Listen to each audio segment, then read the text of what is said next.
જય માતાજી। તો સ્વાગત છે તમારા બધાનું મારી ચેનલમાં। અને રક્ષાબંધન જો પૂરી થઈ ગઈ છે, શ્રાવણ મહિને જો કે અડધો વયો ગયો છે। રક્ષાબંધન પૂરી થાય એટલે શ્રાવણ મહિનો અડધો વયો ગયો કહેવાય। અને હવે આવશે સાતમ, નાની સાતમ વહી ગઈ, હવે આવશે મોટી સાતમ એટલે કે લોક મેળો। અને એની પહેલા બનાવવાની છે આપણે રસોઈ સાતમ આઠમની, એટલે કે રાંધણ છઠની જે આપણે રસોઈ બનાવતા હોય બનાવવાની છે। જો કે જનરલી રાંધણ છઠના દિવસે જ બધું બનાવવાનું હોય, પણ હવે તો આપણે અગાઉ જ બનાવી નાખી છે, જે પાંચમ ને ચોથ ને આપણે બનાવી નાખી છે। તો અમે આજે બનાવવાના છીએ રાંધણ છઠની રસોઈ। તો આજથી શરૂ કરવાના છીએ, એટલે 2-3 દિવસ થોડું બનાવશું, કારણ કે ધ્યાનું બેન હોય એટલે એને પણ રાખવાની હોય, એટલે એક દિવસમાં બધું ન મેળ ખાય, એટલે થોડું બનાવશું। તો આજે બનાવવાનો છે મમરાનો ચેવડો। તો આની શરૂઆત કરવાની છે બનાવવાની। તો મમરા બનાવવાના છે, તો એની તૈયારી કરી નાખી છે। જો માંડવીના દાણા, ઝીણી ભૂંગળી, ચોખાના પૌવા, મકાઈના પૌવા, પછી બટેકાનું જે ખમણ આવે એ, અને મમરાની કોથળી, તો બધું રેડી કરી નાખ્યું છે। અને તડકો નીકળ્યો તો આ બધી વસ્તુ સરસ તપાવી નાખી હતી, કારણ કે કેટલાય દિવસ પહેલા લઈ આવ્યા હતા હમણાં, તો બધી, અને તડકો નીકળ્યો તો બધી વસ્તુ સરસ તપાવી નાખી હતી।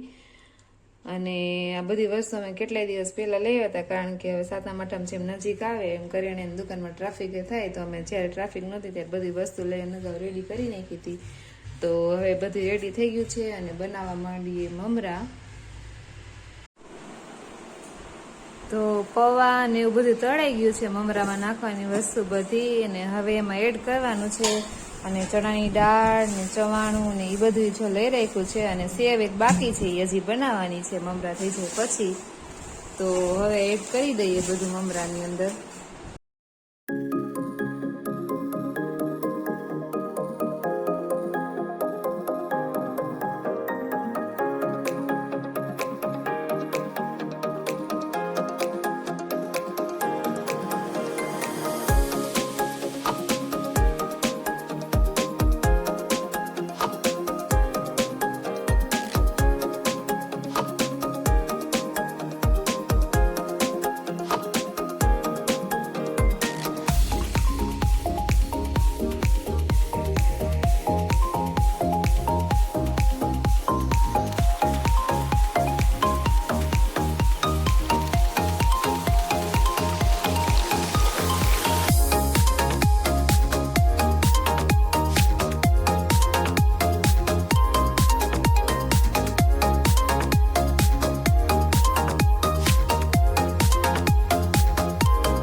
મમરા રેડી થઈ ગયા છે, અને હવે જો સેવ બનાવી છે મમરામાં નાખવાની, ચણાના લોટની સેવ બને છે અત્યારે ગરમા ગરમ।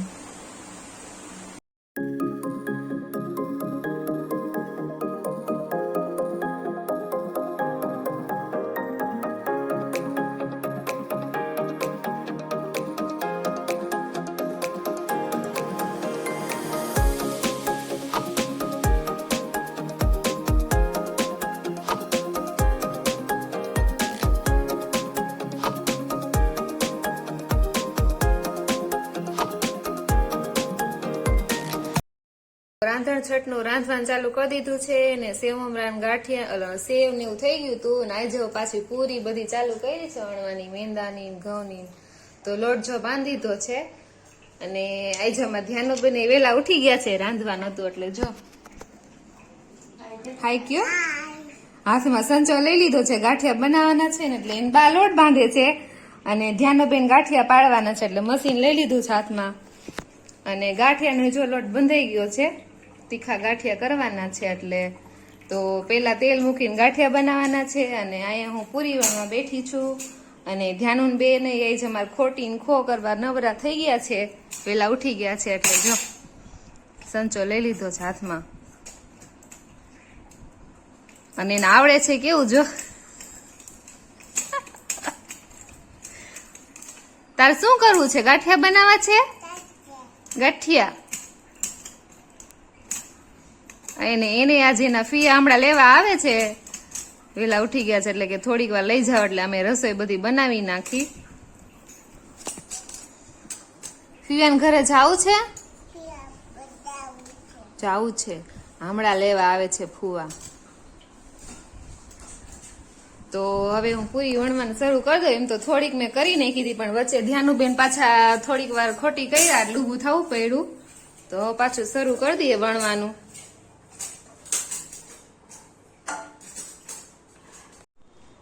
તો મમ્મીએ જો ગાંઠિયા સરસ મજાનો બનાવી દીધા છે, ગરમા ગરમ હતા એટલે ઠરવા માટે મૂક્યા છે.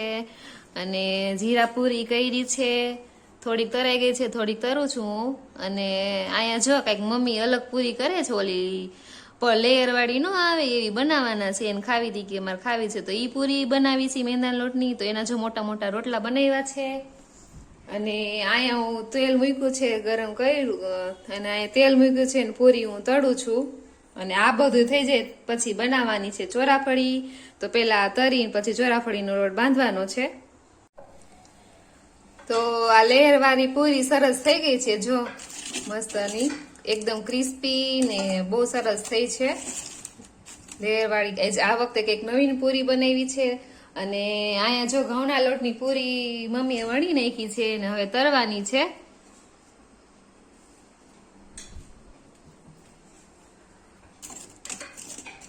અને આ પૂરી જો એકદમ 3 રોટલા વાળી એવી રીતે લેયર વાળી બનાવી છે, બહુ સરસ થઈ છે, એકદમ ક્રિસ્પી ને આમ મજા આવે એવી છે ખાવામાં.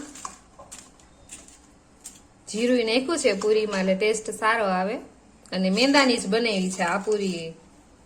તો મેંદાની ઘઉંની પૂરી ને બધું થઈ ગયું છે, ગાંઠિયા ને એવું. અને હવે ફાઇનલી છેલ્લું રહ્યું છે ચોરાફળીનું, તો એ ચાલુ કરી દીધું છે. એના રોટલા કરી નાખ્યા છે જો મોટા મોટા. અને આ બાજુ એના કટકા કરી નાખ્યા છે. અને એકદમ સરસ પાતળી વણી છે. અને હવે તળવાની છે, અને તેલ ગરમ કરવા મૂક્યું છે. તો જો ચોરાફળી તળાઈને મસ્ત રેડી થઈ ગઈ છે. ને ઉપર સંચળ ને ચટણીનો મસાલો બનાવીને છાંટી દીધો છે. તો મસ્ત ચોરાફળી થઈ ગઈ છે બનીને. અને હવે જો રાંધણ-છટનું ફરસાણ તો બધું રંધાઈ ગયું છે. અને હવે બાકી છે સ્વીટ. તો સ્વીટમાં ટોપરા પાક બનાવવાનો છે અને મોહનથાળ 2 બનાવવાના છે. તો હવે એની તૈયારી કરવાની છે બનાવવાની. ફરસાણ બધું સરસ રંધાઈ ગયું છે, ગાંઠિયા અને પૂરી ને ચોરાફળી ને બધું. ટોપરા પાકની તૈયારી થઈ ગઈ છે, ટોપરા પાક બનાવવાનો છે એટલે.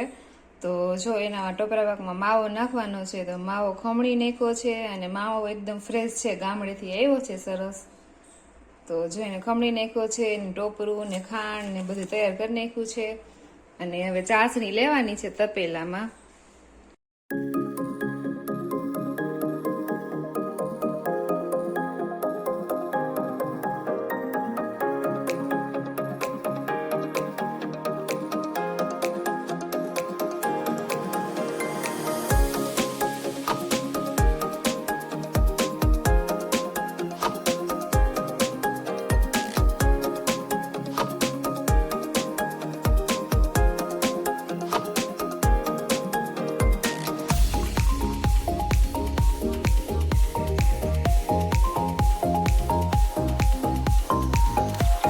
ફાઇનલી જો ટોપરા પાક બની ગયો છે. અને નાના નાના સરસ ઢેફલા પાડી નાખ્યા છે. અને માવો નાખ્યો છે એટલે સેજ બ્રાઉન જેવો લાગે છે. અને જો મોહનથાળ બની ગયો છે. તો ફાઇનલી રાંધણ-છટનું ફરસાણ ને સ્વીટ ને બધું રંધાઈ ગયું છે. અને ડબરા ભરી દીધા છે. અને હવે જો રજામાં બધું ખાવાનું છે, અને સરસ મજાનું બધું રંધાઈ ગયું છે. તો આવા જ વિડીયોને જોવા માટે તો સૌથી પહેલા મારી ચેનલને જો હજી સબસ્ક્રાઈબ ન કરી હોય તો સબસ્ક્રાઈબ કરજો. અને અમારે ધ્યાનુબેન જો ધ્યાનું દીકુ એમાં એમ ન કરાય. અને વિડીયોને લાઈક કરજો, શેર કરજો. અને તો ફરી મળીએ નવા વિડીયોમાં, નવા બ્લોગમાં. ત્યાં સુધી જય માતાજી.